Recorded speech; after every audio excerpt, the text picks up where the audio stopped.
sir. Wow. This is pretty sweet. Uh-huh. I've never been in a radio station before. Well, this one looks different than a lot. I think our lighting. Yeah. Yeah. But that's okay though, you know? I like it. I like the stripped down, you know. Yeah. This looks like something that people can actually do and create for themselves. Uh-huh. You know, not that you got to be super rich or something. That you can probably create this yourself piece by piece. Uh-huh. Yeah, this is gonna be pretty sweet. My hair's a bit fucked up. No shower, had to save that spoon. Those of you guys who don't know the spoon theory, look that shit up. You'll see what I'm talking about.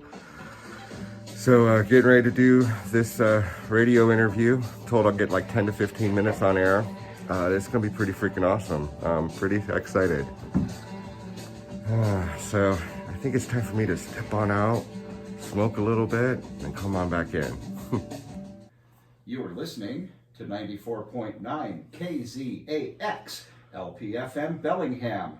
The views and opinions expressed on the following program are those of the host, guests, and callers, and are not necessarily those of KZAX or the station's management. The 420th floor of KZAX Studios, it's another episode of Bloch Off with Stacy Bloch and Marcus D. All right, well, I'd like to welcome my next guest.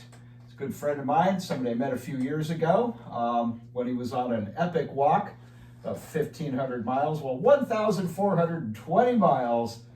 He walked from California to Seattle Hemp Fest. And that's where I first met Seth Cunningham. And we're going to talk about Seth's awesome and unique journey. So welcome to the show, Seth. How you doing, man? Doing all right. All right. That's good to hear. So let's talk about this. You are recording folks. You're challenging people to walk a mile with you, talk about their stories. Now you focus on their cannabis use and what they use cannabis for. Yes. And this has to do with your own personal experience. You've got a hashtag walking through the pain, which is the start of your journey. And now you've got hashtag walk a mile with Seth. We've got the Walk a Mile with Seth challenge, which, dear listener, I did actually happen to take yesterday. Went down to beautiful Zwanich Point Park and walked a mile and talked about stuff, talked about my personal relationship with cannabis and how it's helped me out at many different points of time in my life. But, so Seth, walking through the pain. Tell us about the pain and what made you have to walk through it.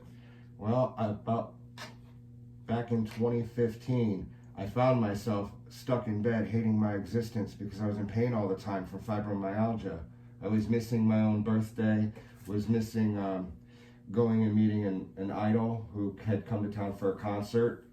And I just found myself really hating my existence and was trying to die. I became anorexic. You were giving up. Yeah. Mm-hmm. Yeah, I became anorexic. I got mad at my body and decided that, well, if you want to be in pain, well, you're not going to eat. And I got down to 127 pounds and had to hospitalize myself. And then through a series of events, long story, I discovered backpacking and found myself stuck, waking up, still stuck in pain, but I'm on beaches watching dolphins. I'm on bluff tops watching whales. Or I found myself stuck inside my two-man tent, pitched up inside an ancient sequoia. Mm-hmm. All of this was magic for me. It gave me a reason to want to continue existing. Mm-hmm. So that's what I started doing and fell in love with it really quick. Mm-hmm. Waking up, watching the sun break through the horizon and paint the sky the most amazing pinks and blues and oranges, and not feeling like I'm in prison in my room. Mm-hmm. Mm-hmm. Sure, I might be up there for 3 days, but man, it's so beautiful. How long have you been doing this?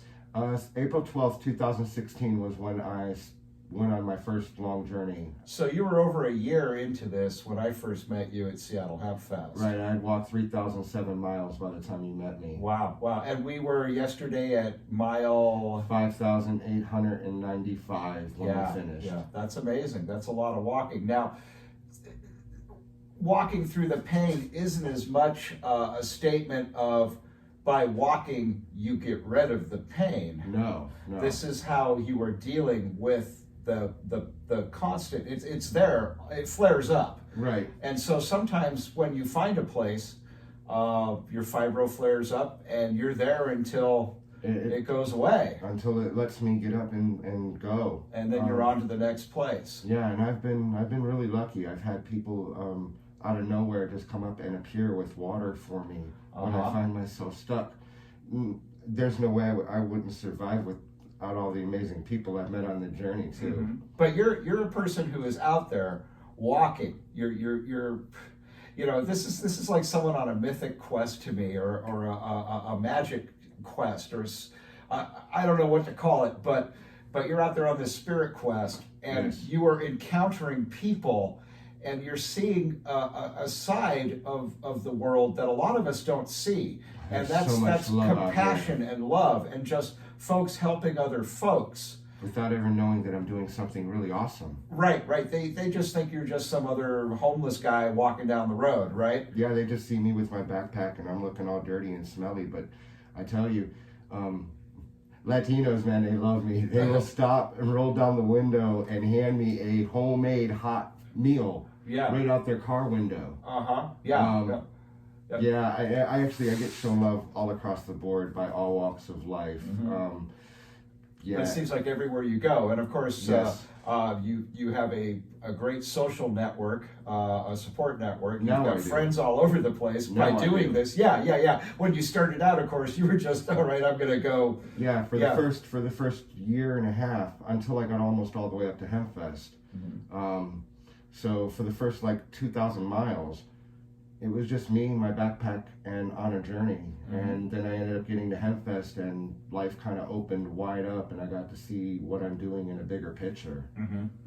Right, and now you're doing these videos. Yes. I'm amazed at your camera, your phone camera and stuff. Holy cow, the quality of the stuff you're doing is All astounding.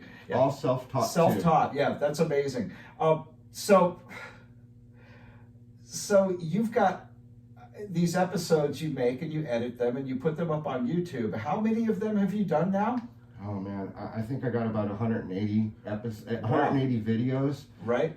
There's about 72 episodes of Walking to Seattle Hempfest. And that, I think that was walking from San Diego all the way up. When I first started out, I've walked from San Francisco to San Diego, up to Southern Oregon, retreated home for a couple of months, got a ride down to Diego, walked all the way up to Seattle Hempfest when I met you the first time. Then I decided I wanted to actually make it as a documentary, so I went out to get video footage. Had a friend travel with me for about 600 miles as well to help me get some footage. And walked from Frisco to Diego, back up to Seattle Hempfest for a second time. Went over to Hawaii, tried to walk around the Big Island, only did about 40 miles or so, just a whole bunch of different reasons, but wasn't really able to walk the island. Came back and decided that I needed more video footage for my documentary, but while I was over in Hawaii, I learned how to create my own episodes. So when I came back, the thing was, well, I'm going to shoot some video to add into my documentary, and I ended up making it like my own show. Right. I love Anthony Bourdain. I'm a huge fan of Forrest Gump, so I consider myself to be, you take Anthony Bourdain, cross him with Forrest Gump, and add in a ton of cannabis, and you get Seth Cunningham. Run, Seth, run, right? Yeah. or walk, Seth, walk. Yeah, walk, one foot in front of the other. Yeah, it's amazing. And folks, you can go to YouTube and just look up Walk a Mile with Seth or Walking Through the Pain. Yes. These episodes are out there, and it's amazing. You go to all kinds of parks, all kinds of forests. You're all over the place with all kinds of people, and everybody's got a story. And Yes. I like how you focus on the positive impact that cannabis has had on so many people's lives. It's a great thing to focus on, because doggone, you know, most people who are long time or experienced cannabis users will tell you, yeah, it does great things for me. Right. And it's amazing the variety of ways people approach it and use it.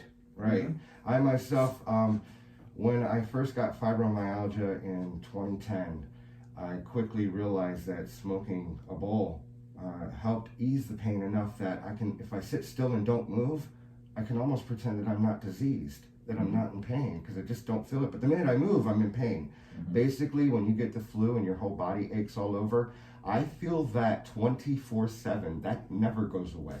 All it does is it does flare up and then moves around, and what I can do one day, I can't do another. Cannabis, what it does for me is sometimes it takes away the pain, other times it just distracts my brain enough. It just takes the edge off just enough that I'm not out there actively trying to kill myself. You know, it's a great description of cannabis's effects on pain relief. I've told people time and again on the show that it's not like an opioid. It doesn't numb things. It doesn't numb you or your body. It makes it easier for you to cope with the pain. It can help take your mind off it, or take the edge off it, make you not really care as much about it. And so it's a different kind of pain relief. A lot of people will go, well, it didn't really work. Well, maybe you're just not quite looking at how it works. Exactly. Because they're expecting the effect of even an aspirin or something. It's not a pain masker. It's a thing that allows you to just cope with the pain. Right, and I gotta say, you know, it definitely doesn't cure me. It doesn't even make the suicidal thoughts go away necessarily. I mean, I've been using cannabis for about 4 years when I became anorexic. So it's not like it stopped anything. I ended up having to find another reason to make me want to exist, and that's what my journey has done for me. Right. So, but I need the cannabis as well to even think about the possibility of being able to do this. Sure. Yeah, it's not a cure. It's just another tool in your toolbox. Right. And yeah, and for my disease, for what I go through and how I respond to life, I need several different tools in my toolbox. Otherwise, I'm not going to stick around. Boy, I got you there. Yeah. Well, hey, you know, we're going to have to go here. We're going to wrap it up. I would like you to let our listener know, how can they talk to you and possibly schedule a walk a mile with Seth? Well, they can find me on Facebook, Seth Cunnigan. That's SethCunnigan. Or just search the hashtag Walking Through the Pain or Walk a Mile with Seth. You'll find me on Facebook and YouTube. And I tell everybody, because of all the magic, all the love that's been shown me, find me, follow me, see where I am. If you are hungry, I will share my food with you. If you are thirsty, I will share my water with you. And if you are in pain, I will share my medicine with you. Because here, it's your hit. Don't make me smoke all this weed by myself. That's right. Find me, follow me. I challenge you to get up out of bed, get up off your couch, and come out and walk 1 mile with me. And I'll show you magic. With that, I say much love and much peace to you all. There you go. Yeah, I tell you what, that's what it's all about. The magic is real, folks, and if you go out there, you can find it. You don't necessarily need Seth to help you find it, Correct. but you can walk a mile with Seth and share your experiences with him. He'll share yours with you, or his with you. And yeah, you're right. Don't make Seth smoke all that weed by himself. It's I've been your gifted hit, so folks. much of anything I need. It always comes to me. I tore calf muscle in Pismo Beach. Crutches was right there, and that's just how my journey's gone. That's amazing. And so, folks, there you go. Check it out. Go to YouTube, Walking Through the Pain, Walk a Mile with Seth. Check it out. You can go to Bloch Off web or Facebook page, and we've got him tagged there for this week's episode. But if you got a hankering to do it, it's really something to do. Like I told him, why wouldn't you want to go for a walk with Seth? I did. Why don't you? Okay, folks, well, we'll be right back with the Walking Worldwide Weed Report, where we discuss what's weed this week. Bloch Off on 94.9 KZAX. We'll be back after this. Right on. Good one, man.